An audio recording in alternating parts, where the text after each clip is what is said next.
Thanks for tuning in. Ham Talk Live will be on the air shortly. Please stand by.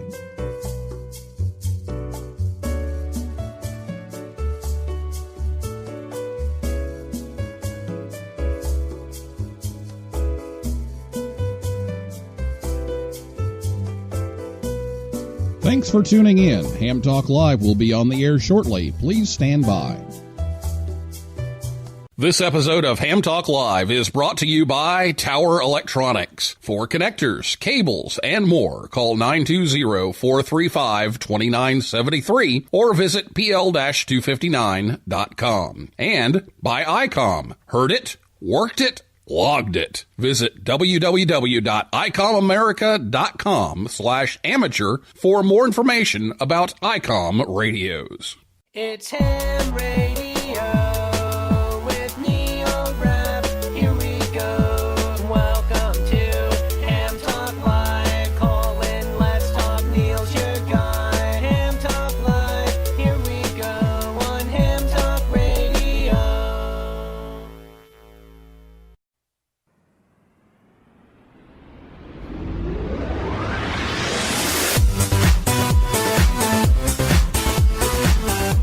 Hey, good evening, everyone. Coming to you live from Echo Mike 69. It's Ham Talk Live, episode number 135. Portable satellite operation with Patrick, WD9EWK, recorded live on Thursday, October 4th, 2018. I'm your host, Neil Rapp, WB9VPG. Thanks for tuning in to another episode of Ham Talk Live. Tonight, we're joined by Patrick Stoddard, WD9EWK, and we'll take your calls live in just a few minutes. Last week, Christian Kudnick, K0STH, was here to talk about Fallout 3 from 100 Watts and a Wire, and if you missed that, you can listen anytime. Just go to hamtalklive.com, or you can catch the podcast version over on Apple Podcasts or Stitcher, iHeart Podcasts, Google Play, TuneIn, or SoundCloud. We're also over on YouTube. And speaking of, Fallout is next weekend, October 12th through the 14th. So we encourage everybody to get on and enjoy the weather and enjoy fall and enjoy your radio. So don't forget about Fallout coming up October 12th through the 14th. Bear with me here. We have a few announcements tonight. There's a lot going on here in October. I think it's just fall coming up and cooler temperatures and more radio stuff going on. So there's a lot of things here to talk about. One thing we did want to mention is that the Ham Talk Live limited edition T-shirts are now on sale. They went on sale. I think it was on Monday we put those up. We had a request from some of the satellite community for a satellite-themed shirt and did a little Twitter poll and finally selected a saying to put on the back. The winner was, "May the grid square be yours." Kind of a play on the "May the good DX be yours," which is a play on "May the good news be yours" from our friend Les Nessman. So anyway, it says, may the grid square be yours. And if you want to order a shirt, there's a Google form for that. You can go to Facebook or Twitter, and it's the pinned post there on Facebook and Twitter. It'll give you a link to the order form, or you can go to hamtalklive.com and click on the show schedule link. And on the show schedule, there is a link to the Google form, and then you'll have to PayPal the cost of that. But all the instructions are there. So if you'd like one of those limited edition shirts, we're going to give everybody 2 or 3 weeks, and then we'll get the order put in, and then once they're done, I'll send them out to you. So make sure you check that out if you like. Some other on-air activities coming up. School Club Roundup is October 15th through the 19th, so I'll be working overtime every day with the School Club Roundup, and encourage you to get on the air and talk to all the schools that are on that week, primarily on HF, but also on some of the local stuff too. So and then Jamboree on the Air is that weekend after school club roundup, and we'll talk about that next week. The guys from JODA will be here on the show, so we'll be talking about that more, but that's coming up. That's big for youth as well.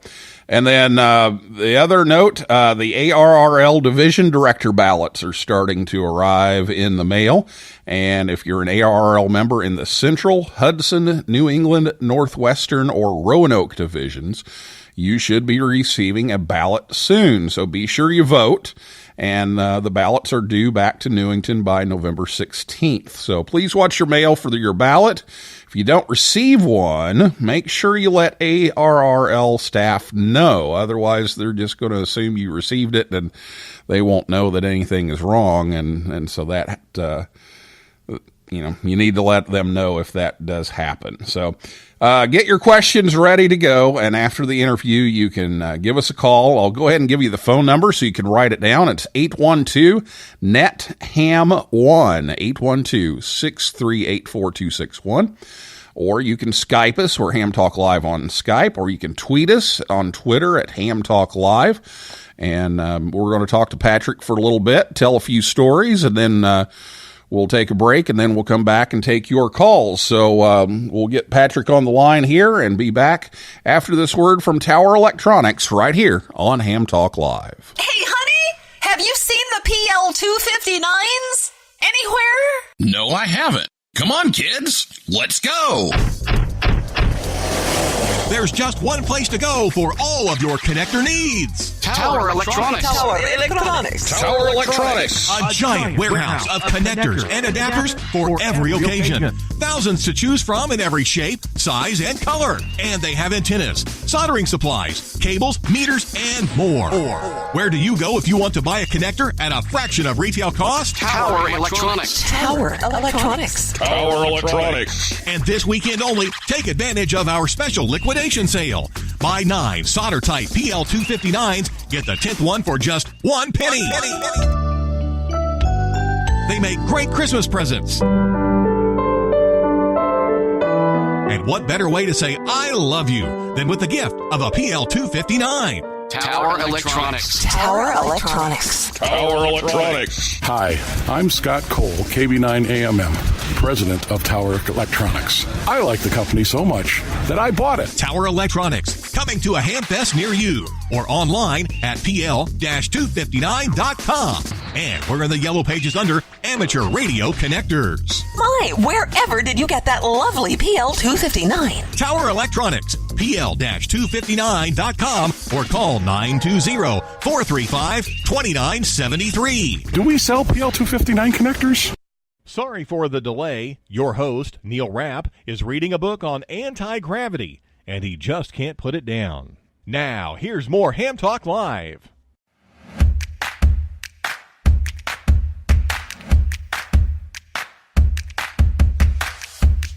Thanks to Scott and Jill at Tower Electronics for sponsoring the show again tonight to help bring you Ham Talk Live.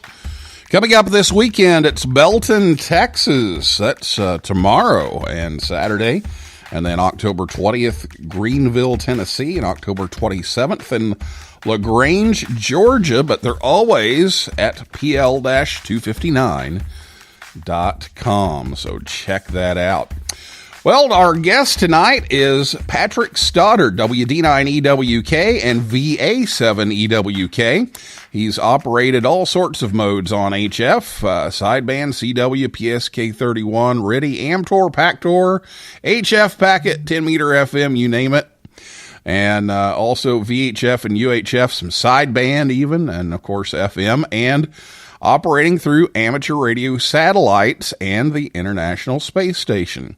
He became a ham in 1977 and obtained his Canadian license in 2002. Patrick is an AMSAT ambassador, which is a volunteer representing AMSAT at hamfests and other ham-related events. He's done that since 2006 and continues to serve AMSAT in that role. He's been an alternate member of AMSAT's board of directors from 2011 to 2013 and has served in other appointments with AMSAT over the past 10 years, and he's regarded as a top source for current information about satellites, and he's been kind enough to be on the show tonight. So, Patrick, welcome to Ham Talk Live. Thanks for having me on, Neil. We've been talking before the show, and already we've talked longer than we normally do because it's usually WD9EWK, WB9VPG, Echo Mike 69. Yeah, much longer than usual on the radio. Yep. Okay. So there we go. There's the show. Good night, folks. No, just kidding. Yeah, it's kind of nice to actually be able to talk a little bit, because those satellite contacts are pretty quick. So, let's talk a little bit about that. It's been fun to get going on the satellite stuff for me, and it is a bit of a challenge, but there's some easy ways to start out, and portable is a fun way to go with this. And you've logged literally thousands of miles doing this. So what are your best tips for people who want to try out satellite, and specifically portable satellite operation? Well, the big thing is to practice. Don't just assume I can hook up a radio and an antenna and I'm going to make contacts. I suppose that happens, but it just takes practice like anything else in ham radio. You learn the technique for operating, you get your equipment together, do a little listening to hear how activity goes on the different satellites, and then jump in. The easiest thing would be if you're listening on a pass and you hear somebody making some contacts, call that station, as opposed to announcing yourself over and over and over again. And in my case, I operate with the same equipment I use on the road as I do at home. I don't have a proper station at home for satellites or anything ham radio. So when it comes to satellites, I'm doing the same thing in my front yard or backyard as I would on the side of a highway out in the Arizona or California desert, or on a dry lake bed in Mexico, or when I've gone to Canada and Australia over the years. So what do you think are the most important things for somebody starting out operating portable? What do you think are the most critical things that they need to do as far as getting on the bird? Well, as with any satellite operating, knowing when the passes are coming by, but operating portable, away from home, for example, be safe in what you're doing. Usually it's not wise, and probably illegal to park along the shoulder of an interstate highway or U.S. highways unless you're broken down.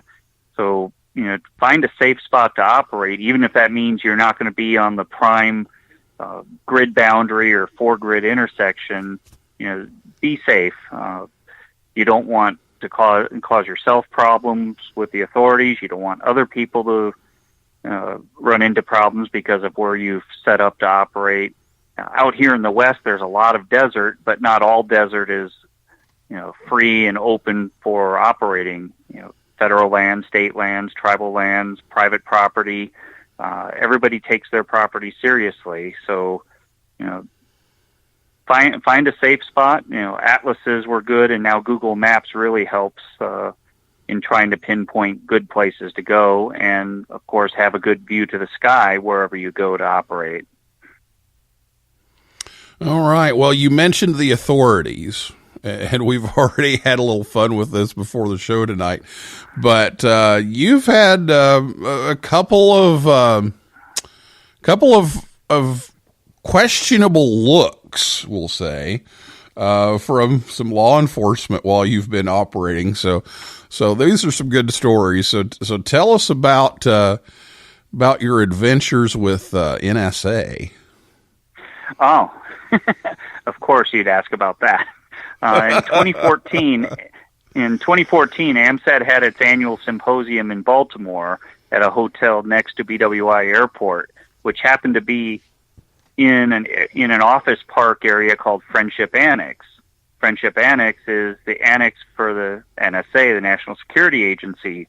They're headquartered between Baltimore and Washington, but they have a series of buildings in this office park, with fences around them. They're very well secured, but the hotel that was in this area was the site of the symposium. And what do AMSAT people do at symposiums oftentimes? We go outside and operate. So the first morning there, I went outside and worked FO29 and AO7 with two FT817s sitting on top of my rental car. And as I was finishing up the two passes, I was surrounded by a couple police cruisers. And once they pulled up, I saw on the sides of the police cruisers, they said National Security Agency Police. And the officers came out and asked me for identification, asked me what I was doing. And as I was answering the officer who was asking questions, the other officer was scribbling everything I said down on a notepad, which led to a third officer showing up after a few minutes who started asking me questions like, what frequency was I transmitting on? What frequency was I receiving on? What mode of transmission was I using? I don't know if the officer knew, radio or amateur radio, or he was given questions to ask. Regardless, answered the questions, and after about 20 minutes of sitting out in this parking lot with all of them, I was told that I wasn't breaking any laws, which I figured I wasn't, being in the hotel parking lot. But it was good to get confirmation, and the officer encouraged me to go up the road about a half mile away from the hotel and the office park area. Throughout the rest of the weekend, a bunch of us went out to the hotel parking lot and operated, and one time we had a half a dozen different stations operating from parking lots, and we were being watched by the NSA police, but nobody ever came by to question us after that first encounter. I explained why I was there, had my symposium credential, and I'm sure they could have confirmed with the hotel or a simple Google search what was going on. So you get some strange looks, and that does happen from time to time. And I know fox hunting sometimes. You get out in a mall parking lot, and here comes the mall cop wanting to know what's going on.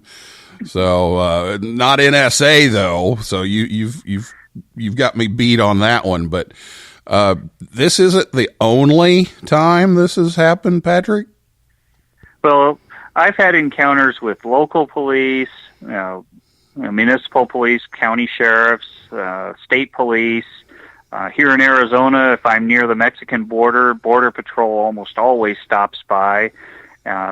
Even in the Organ Pipe National Monument on the Mexican border, I've had Border Patrol, county sheriff, and the National Park Police, come by just to ask what's going on. And sometimes I strike up a conversation with them because maybe an uncle or a grandfather of the officer or the park ranger was a ham, and he knows something about ham radio. And one night, a Border Patrol officer asked me if I knew anything about programming a Kenwood commercial VHF radio he bought off eBay. And I told him I've never used Kenwood's commercial equipment, but software for many of the radios could be found online, programming cables.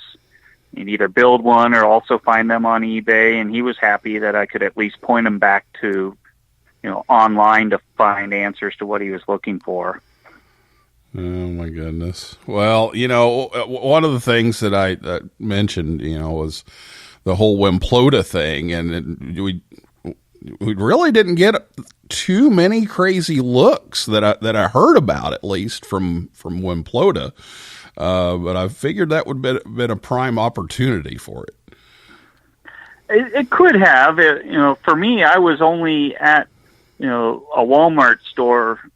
For the most part, I was only at a Walmart store for 10, 15, 20 minutes or so, arrive before the pass, work the pass, and move on. So I wasn't loitering long enough to attract, Walmart security, mall cops, or, even the city police to come out and wonder what I was doing. And I was in Phoenix and Mesa and Scottsdale, plus the Salt River Indian Reservation that's next to Scottsdale. So I was in, different police jurisdictions, but I had no encounters with any of them on that day. I visited 9 different Walmarts and made contact from 8. Yeah, that was pretty impressive. You got the Rover Award there for that, getting all those passes in the one weekend. Well, that's the run-ins are few and far between, but they make good stories, so we had to put those in. But normally, we don't get too many strange looks. But let's take this a little bit in a different direction. What would you suggest for somebody who's been operating some satellites and just doing some of the FM low Earth orbit satellites and some of that, and now they're ready to take on maybe the linear satellites? What are your suggestions for making that transition from beginning to maybe intermediate? Well, for operating, FO-29 is probably the easiest stepping stone into the linear satellites. FO-29 uses uplink on 2 meters and the downlink on 70 centimeters. And of the linear satellites, that one lends itself well to operating with a single radio like an FT-817, an FT-857, those sorts of multiband radios that are not designed for satellite, but you can operate split VFO, transmit on one frequency on 2 meters and tune around on 70 centimeters to hear stations responding to your CQ or QRZ calls.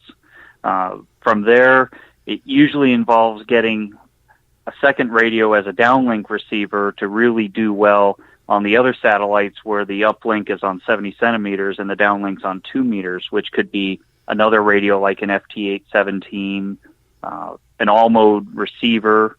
The Kenwood THD-74 does very well for single sideband downlinks, or a software-defined receiver hooked up to a laptop or a tablet or perhaps a mobile phone with SDR software. Lots of options. All right. Well, there's some good tips on doing some of that portable operation, and we want to give you a chance to call in and ask some questions. And we've got more that we can talk about too, but we want to give you a chance to do that. So we're going to take a break here, and when we come back, we'll give you a chance to call in.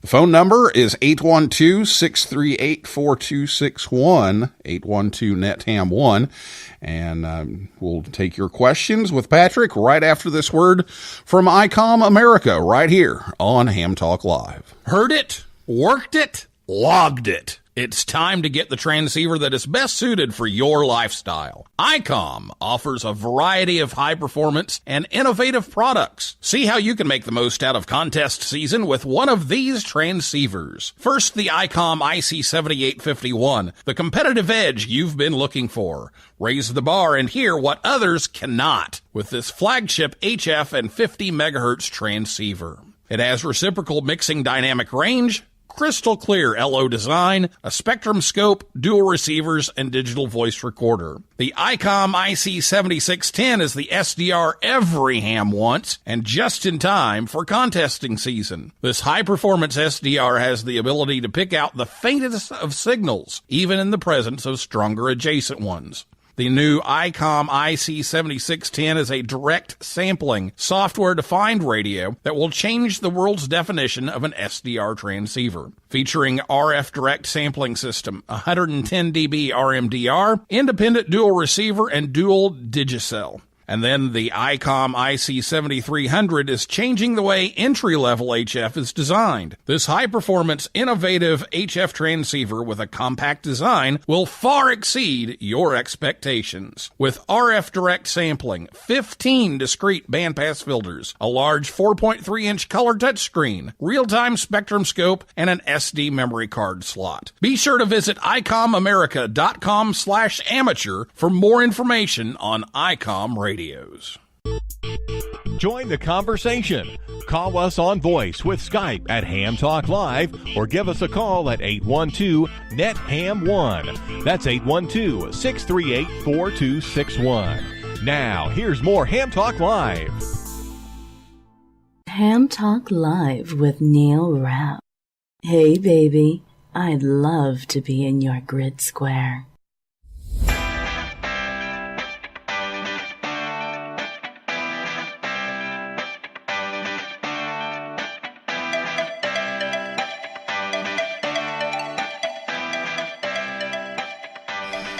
Ham Talk Live's on the air every Thursday night at 9 p.m. Eastern Time, right here at hamtalklive.com. And be sure to check us out on Facebook, Twitter, and Instagram. And it's time for your calls. So if you have a question for Patrick, WD9EWK, give us a call.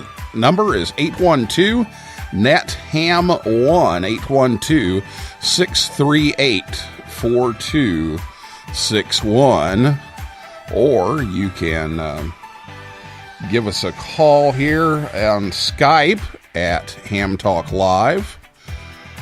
Or you can tweet us at Ham Talk Live as well. And we'll try to get you in here. We had a call and it didn't go through. So we'll see if we can get that. And I think we ended up losing Patrick in the process. So Patrick, you back?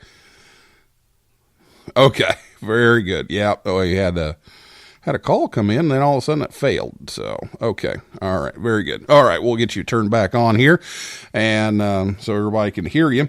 So if you have a question, give us a call, 812-638-4261, 812-NET-HAM1, and we'll try to get that in. Now, you've not only made a lot of... Oh, here we go. We're going to try this again. Let's see if we can get this call here. Hello. Welcome to Ham Talk Live.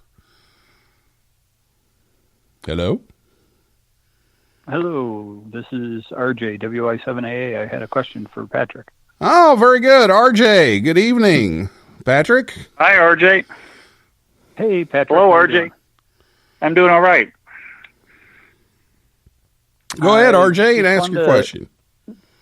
Okay, you already answered one of my questions, but my next one is I was interested in trying to get started doing APRS over ISS, and I wanted to know if using a like a diamond or a comet small whip antenna would work, or how that works compared to like the arrow antenna on a D72.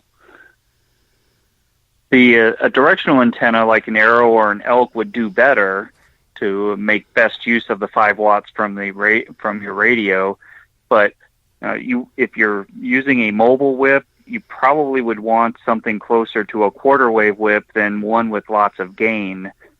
With the gain whips, you're losing some of the radiation pattern, and not as much of the signal is going up toward the ISS or NO84, for example, where a quarter wave is radiating all around, including up, and you would have a better chance. But with a 5-watt radio, your arrow or an elk or a homebrew equivalent would, if a directional antenna would probably be a better option. Okay. With the arrow, what do you, when you're doing FM, you kind of have that audio feedback of hearing someone. Are you getting a signal back that you can kind of follow easily when you're using a directional antenna? For the ISS, for APRS? Correct. With that, you're getting a signal when your radio stops transmitting. You should be hearing a signal coming back from the ISS that's easy to hear. Okay. NO84 is not as strong as the ISS, but everything on those two digipeters is simplex, so you're either transmitting or receiving, and full duplex isn't really an option in that case. But the ISS is easy to hear. You could hear it with a rubber duck antenna, but you would do better to be heard by using the directional antenna. Very good. Well, thank you for the info, and thanks for all the help in the past, and thanks for another good podcast. And thanks for your trips. I've worked you a lot in the last few months. good to hear relatively new operators take the portable operating on the road like you've done. Thanks, RJ. Well, thank you. It's been a blast. Yeah, well, thank you too, RJ. I appreciate you calling in and appreciate some of the contacts. Alrighty. Thank you, Neil. All right. Thanks a lot, RJ. 812-638-4261 is the phone number, and we also have a couple of tweets. So let's see if we can get those in here. N6 UTC wants to know, have you sent slow scan television images through AO85 on Experimenters Wednesday, and go Leyton Orient? Leyton Orient's an inside joke. It's an English soccer club, not in the top league that he thinks I'm a supporter of. As for SSTV, I've never transmitted it anywhere, HF or satellite. I have tried copying it on AO85 on some occasions, and when the ISS has had the SSTV activities, I will copy and decode the pictures, but I've not transmitted it myself. All right, very good. And let's see, Brett, WI7BG says, be sure to mention BarkFest in Longmont, Colorado this weekend. Big swap meet. So, yeah, we've got the Hoosier Hills Ham Fest down in Bedford coming up, Bedford, Indiana this weekend. And so, yeah, we can't get them all in, but we got that one in, Brett. So there you go. And WI4T, I had a solid copy in EM27. Okay. Very good. Well, we've got some tweets in here. Let's see. I think we're caught up on those. So 812-638-4261 is the phone number if you'd like to call in. We have the line open now, so give us a call. And where I was headed before we got the call was not only have you traveled in the United States and in North America, but you've actually traveled to Australia and as well as Mexico and Canada to do some satellite contacts. So talk a little bit about the trip to Australia. And one thing that I'm wondering is, we talked about the law enforcement stuff. How did you deal with packing the gear and getting the gear onto the plane and getting through all the security and all that kind of thing? Well, the radios, I carry the radios in an old laptop bag. The two FT817s, handhelds, and other accessories that I can take onto a plane go in that bag. And then my antenna and anything else that's not suitable for the passenger cabin goes in a checked suitcase. And going to Australia was no problem with the equipment. Australia had just joined the European CEPT licensing system in 2010, so that meant I could operate there without applying for an Australian license and call sign. That had just started in the months before I went there myself, so operating was simple. The airport was nothing. They didn't even x-ray my bags that I carried through customs. They just looked at me and waved me through, and I proceeded to operate from a few locations around Melbourne and a couple of places around Sydney while I was in Australia in 2011. Okay, very good. 812-638-4261 is the phone number. And then what about getting across the border at Mexico? And, of course, you've got your Canadian license, so that probably helps a little bit there. Actually, I've never had to show ham licenses going into Canada or Mexico. The Canadians, I've offered to show them my licenses at the border crossings, and they're not interested. I have been pulled aside for secondary inspection, and they'll see the radio gear. But when I tell them I'm an amateur radio operator licensed in Canada and in the U.S., that's been the extent of my interaction about radio. Once I get away from the border, I've never had any problems operating around Ontario or British Columbia. other than the electrical noise on the power lines in Ontario. They are noisy. British Columbia, I even drove up and down Vancouver Island for part of a trip in 2010. I spent several days on the island and then several days driving from Vancouver to other parts of British Columbia, operating and sightseeing, and that was fun. Never had an encounter with Mounties or local police or anything law enforcement in Canada. Mexico, same thing, except there I've operated when Mexican Army patrols have gone by, and the soldiers, if they do anything, it's just a wave as they are passing by in their vehicles. They don't even bother to stop, seeing a car from the U.S. with people holding antennas playing radio out in the middle of a dry lake bed. Maybe they know what I'm doing, but never a problem. And getting across the border, I haven't done that in a few years in Mexico because I can't get a permit in Mexico anymore as a foreigner, so I haven't bothered taking equipment across in many years. Okay, very good. 812-638-4261 is the phone number, or you can tweet us or at hamtalklive on Twitter. We have a few minutes left with Patrick this evening, so if you have a question about portable operations, give us a call at 812-638-4261. So we talked a little bit about the Walmart parking lots on the air when Plota, and you were able to manage 9 different sites, I believe, during the first Wimplota weekend. Did you come up with a certain strategy for getting all those in? The strategy was looking at passes and having the Walmart store locator map up in a browser and engaging the time between passes versus the distances between stores. And then that's how I was able to make my big loop through Phoenix, where I didn't have as many passes in the mid-morning, but by midday I had passes coming, several of them, one right after the other, within like 20, 30, 40 minutes. So, I just planned it so I was out in the east end of the Phoenix metropolitan area, where on one street there's a Walmart store every 2 miles. So I knew I could, make that drive in a few minutes, get set up and wait for the next pass.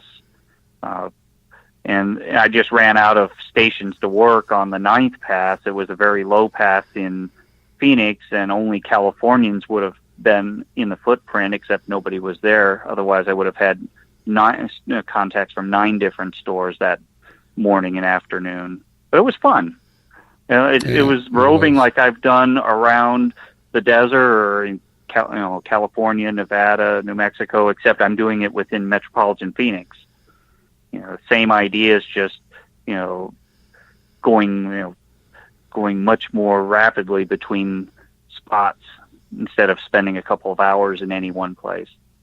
Well, it was fun watching you go from one to another, and it was a fun event. So hopefully, we'll do that again someday. 812-638-4261 is the phone number, and I hope I'm not putting you on the spot here, because this is not something we discussed, but I know that Fox One Cliff is ready to go. So what do you know about the new bird that's getting ready to go up? Well, Fox One Cliff is essentially a twin of AO92 with the FM repeater. It also has the optional 1.2 gigahertz uplink that AMSAT can command on, and I believe there's a camera on it too. The main difference for the FM repeater is the automatic frequency control. The AFC circuit is not present on Fox One Cliff, so stations will need to tune the uplink to Fox One Cliff from start to finish and not rely on the AFC circuit to reduce the tuning work for the uplink. Otherwise, it should sound just like working AO91, AO92, AO85, and hopefully hear very well, those of us on the ground using the portable equipment, low power, and so on. So what I read was that Jerry's turned it over to be launched, and now we're just got to sit back and wait for a rocket. We just have to wait for the launch, and once launched, wait for stations on the ground to hear it transmit. It's usually 30 to 60 minutes after it's deployed from the launcher, and then AMSAT will do its testing to verify that everything is working before opening it up to the rest of us to use. AMSAT's had good practice with that in the last couple of years, and like with AO92, there is a lot to test with Fox 1 Cliff, the FM repeater with the different uplinks, the camera. Should be fun. All right. Well, we'll look forward to it whenever they can get that one launched. We'll definitely be watching for it. All right. Well, we're just about out of time here. Let's check the Twitter here and see if we have missed anything. I don't want to leave anybody out, but I think we're about to finish up here this evening. But if you have a last-minute question, give us a call at 812-638-4261. And, yeah, Patrick, if you've got something else that you need to throw in here, go right ahead. Sure. Out here, since it's so hot in the desert in the summertime, most of the Hamfests start up in the fall, and I will do my thing going out to Hamfests around Arizona starting late in October, where I will have an AMSAT booth or table, and I'll do demonstrations. And the first one of those is on the 27th of October in Maricopa, which is south of Phoenix. The Maricopa Amateur Radio Association has their Copa Fest then. But I also want to mention that on December 15th, we just got clearance for this. I and a couple of others will be operating satellites from the deck of the Queen Mary in Long Beach using the Queen Mary's amateur called W6RO on the 15th of December.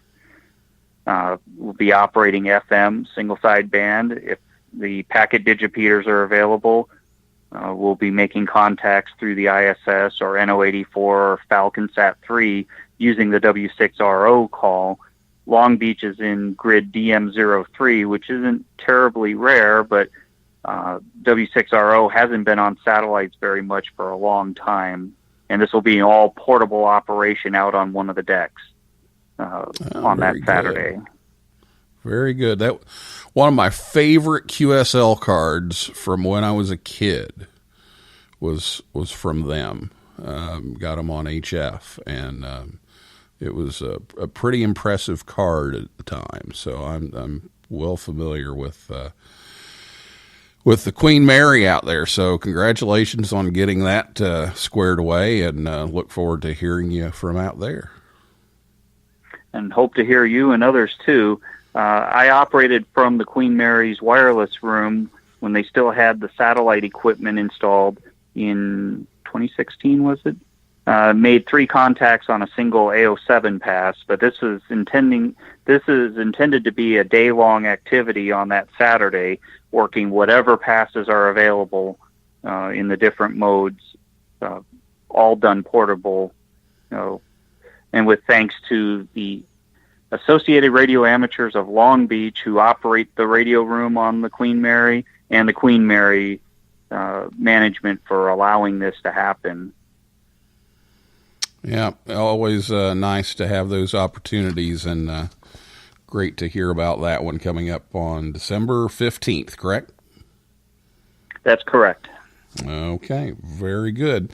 Well, we're going to wrap things up here tonight, but Patrick, thanks so much for coming on, taking some time to give us some traveling stories on your portable operations and some tips on how to do some of that. And we hope that you're not stopped by the mall cops again.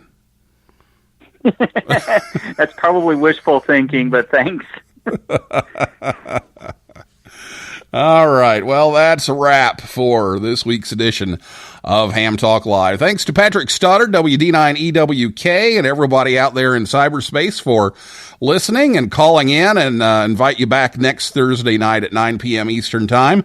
Jim Wilson, K5ND, and Bill Stearns, NE4RD, will be here to talk about the 2018 Jamboree on the air. And for a list of all of our upcoming guests, just go to hamtalklive.com and click on the show schedule link. And if you like the show, please consider leaving us a review on iTunes or wherever you listen. That helps others find us a little faster. So for now, this is Neil Rapp, WB9VPG, saying 7375, and may the grid square be yours.